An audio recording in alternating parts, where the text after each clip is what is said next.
Okay, welcome back. CIS 102. Today we're going to start part two of the verbal communication dealing with customers. Now, customers can be very difficult. We'll talk more about it in just a second. I'm going to give you a heads up of what's going to happen from the end of the journey.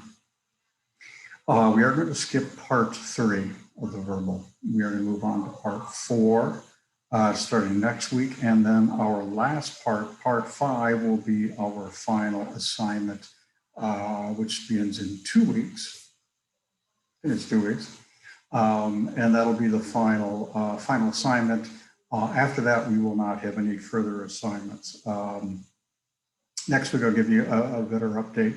There is no final exam in this course, so we will not be having any activities during the final exam week. And if my calculations are correct, we might actually be stopping a week early, but neither here nor there. We've gone through everything we expected to go through. And so I'll give you next week far more update. Okay. So let's talk about, well, let's show you what's going on as far as the week. You probably have seen this already. And here is the schedule of activities, the announcements for the week. You'll see do was the verbal communication part one, understand the basics of verbal communication. Hopefully you got all of the assignments in. If not, please get them in so we can go ahead and get them graded. This video, you obviously know you're seeing it because it is in playlist 12. Also in playlist 12 are several other videos if you haven't already noticed that. Now, we're going to talk about working with customers. It starts today and is due next Wednesday, okay, the 28th. Let's take a quick look here, 28, yes, 28 by 11:59 p.m. All right, so let's move on. Let's now talk about what we're going to talk about for the week. And I'm going back to a share. Let's put up the fact sheet for the week. And here we are. It is verbal communication, part two, working with customers. Let's talk about customers. We all know about customers. Why? Because we've all been a customer. Okay. Now, a customer can be anyone who obtains a product. A product could be something as simple as a pen, to a service, which could be, I don't know, a taxi cab ride. Okay, I'm just coming up with them. But as long as you have obtained the services or the product, you are a customer. Now, some of you may have jobs that have to deal with customers. Maybe you're working in a restaurant or a retail establishment or some other thing. But I'm going to guess that you definitely have been directly involved with working with a customer. Now, there's an old saying that the customer is always right. Well, that's not quite accurate. I think what it should say is we should always make the customer feel like they are always right. Because as you and I probably know, being customers, we're not always right. We're not always wrong, but we're certainly not always right. So I think the importance here is to make the customer feel like they are right. Or another way of saying it is, if you have a complaining customer, by the time you are done working with that customer, they should feel like they won. Meaning that whatever was the end result was in their favor. That doesn't mean that it doesn't have to be in the company's favor. You don't have to tell them that. But if the customer feels like, hey, I'm ahead of the game here, I got what I want, or I got something close to what I want, and I'm okay with that, we're good. Now, there's ways of getting there. Okay, now there are some things we need to do and be more attentive to. And this particular unit, or excuse me, part, will help you a lot with that. Now, granted, I'm not in sales. Well, you are my customer. Okay. You are obtaining the services that I provide, which is education. So I need to be aware of any issues the student may have. And so I apply a lot of this information that you're going to see when I deal with students, particularly those that are not having a good day or don't like a grade or whatever the case might be. And those are usually the complaint ones. Now, there are good customers. It's always good to be positive with the good customers. But let's go ahead and take a look at what we've got here. What is customer service? Well, the reality is treat the individual, the customer, as you would like to be treated. Okay. Now, I've had some excellent service people who have treated me very well. And it doesn't take a lot to do that. Just being pleasant is one huge thing that will help.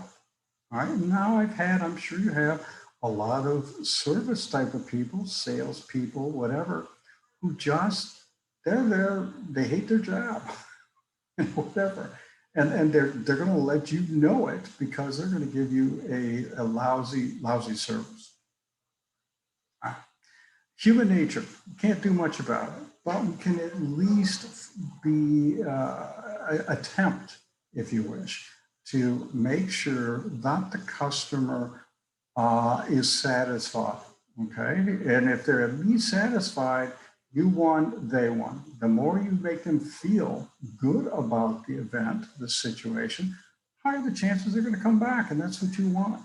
All businesses want repeat customers. I don't care, even if you're selling an automobile and people keep their automobiles now 8, 10 years, they're going to expect that maybe someday you're going to need another car and you want them to come back and see you or your company. So enough on that.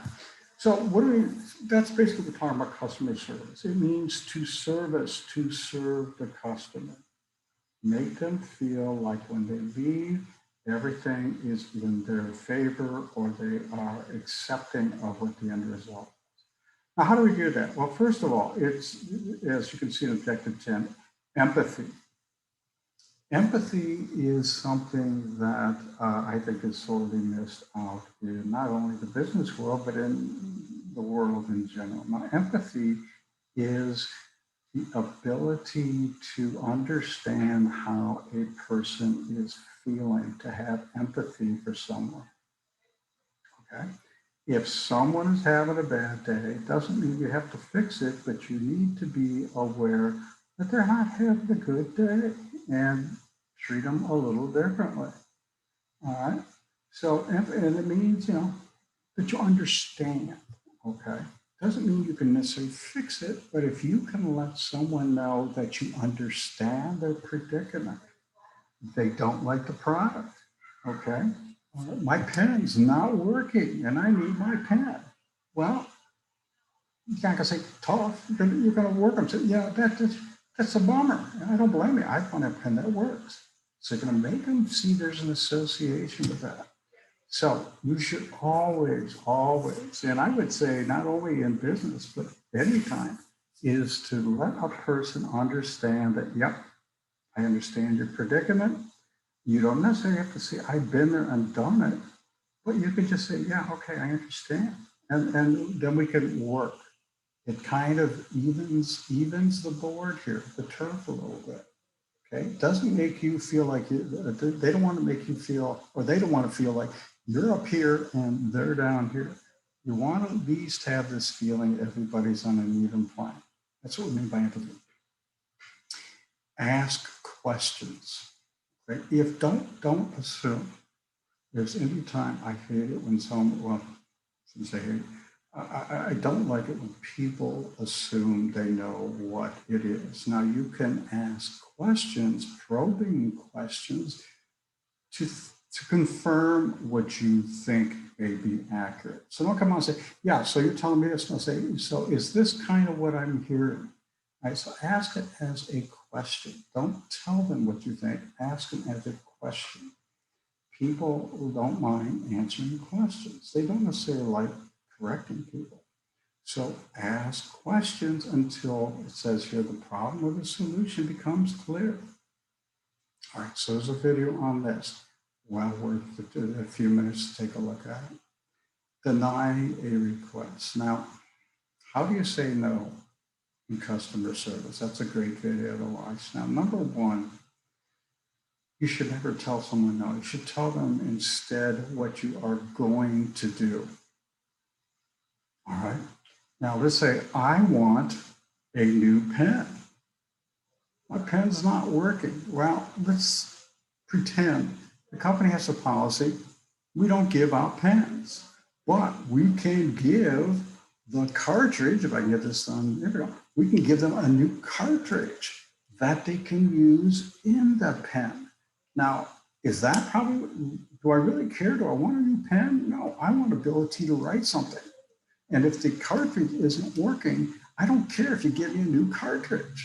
So tell them what you're going to do instead of saying what you're not going to do. So instead of saying, no, I'm not going to give you a new pen, say, I'll tell you what, I'll give you a new cartridge. We'll put it in there and it'll work just fine. All said and done, everybody's going to think that's great. But that's just one example. So again, if you can kind of think about what you're going to do, not what you can't do, you'll be better off. All right. All right, so that's what we mean by saying no to customers. You should not have to hear that. How to deal with angry customers? Well, there's 8 tips. Number one thing, keep your mouth shut. If someone is out there and they're not happy and they're letting the world know about it all around you, let them go. Because once they get out of their system, their aggressiveness, their anger, their frustration has been expended. And they're now more in a position to talk and listen. Okay, so let them go.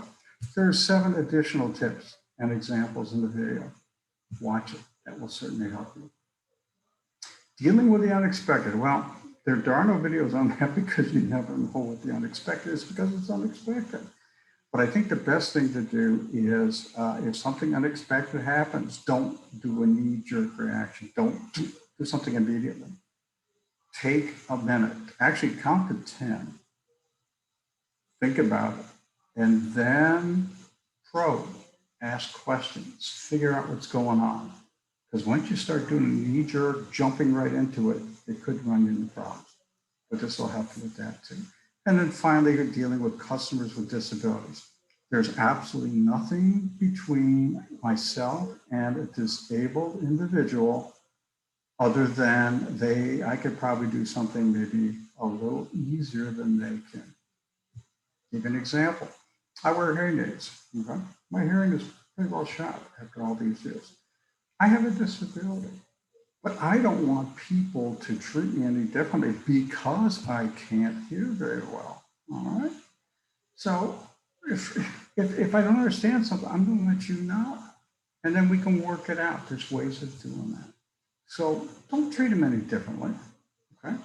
Another thing that actually I had a friend, actually it was a student who was wheelchair bound. Never touched their wheelchair unless you ask them, "Can I help you with that?" There's nothing wrong with asking someone to help you with that. The wheelchair is like your clothing to them. Is they're like your shoes and whatnot, their clothing. So it's their space. Don't go there. Ask them, "Can I help you? Can I assist you?" If they want it, fine. If they don't, no problem. All right. So again, I guess the number one concern is just because someone is disabled that you can visually see, there's a lot of people with disabilities you can't see. Like you can't see my hearing, unless you can see my hearing aids. You don't know I have a hearing impairment. So treat everyone, no matter if it's visual or not, as you would like to be treated. You'll be all set.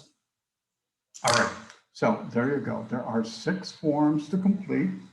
Watch the videos, do the reading of the book, fill out the forms, and get them all in by, I think that was the 28th again, April 28th, 11:59 p.m. And we will then proceed. All right, as usual, any questions, by all means, please let me know. We'll stop the share here. And in the meantime, have a great week. It's supposed to be a little bit warmer now.